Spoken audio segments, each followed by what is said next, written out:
প্রিয় দেশবাসী, সবাইকে বাংলা নববর্ষ 1432-এর শুভেচ্ছা জানাচ্ছি। শুভ নববর্ষ। পহেলা বৈশাখ আমাদের প্রাণের উৎসব, বাঙালির সার্বজনীন উৎসব। পুরো পৃথিবীতে যেখানে যেখানে বাঙালিরা আছেন, আজ আমাদের সবার আনন্দের দিন, বর্ষবরণের দিন। বাংলা সাল গণনা শুরু হয়েছিল কৃষিকাজের সুবিধার জন্য, ফসলি সন হিসেবে। এখনও এদেশের কৃষকরা বাংলা তারিখের হিসেবেই বীজ বোনেন, ফসল তোলেন। বাংলা নববর্ষের এক অবিচ্ছেদ্য অংশ হালখাতা।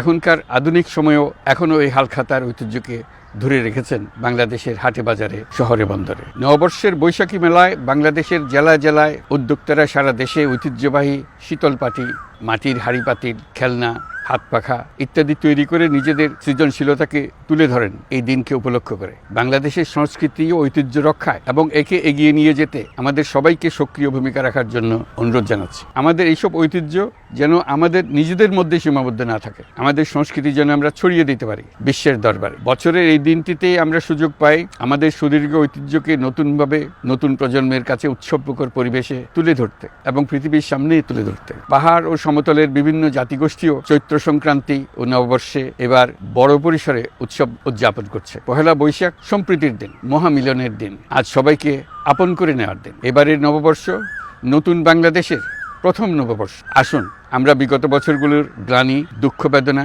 অসুন্দর ও অশুভকে ভুলে গিয়ে নতুন প্রত্যয়ে, নতুন উদ্যমে সামনের দিকে এগিয়ে চলুন নতুন বাংলাদেশ গড়ে তোলে। 24-এর গণ অভ্যুত্থান আমাদের সামনে বৈষম্যহীন বাংলাদেশ গড়ে তোলার সুযোগ এনে দিয়েছে। এই সুযোগ যেন আমরা না হারাই। বৈষম্যহীন বাংলাদেশ গড়াই হোক এবছর নববর্ষের আমাদের অঙ্গীকার। আমি নববর্ষের সকল আয়োজন ও উদ্যোগের সাফল্য কামনা করছি। নববর্ষ 1432 আমাদের সবার জন্য শুভ দিনের সূচনা করুক। নববর্ষ আমাদের সকলের জন্য নতুন ও গভীর আনন্দের উন্মোচন করুক, এই কামনা করছি। সবাইকে আবারও আমার নববর্ষের শুভেচ্ছা ও সালাম জানাচ্ছি। আসসালামু আলাইকুম। মহান আল্লাহ আমাদের সহায় হন।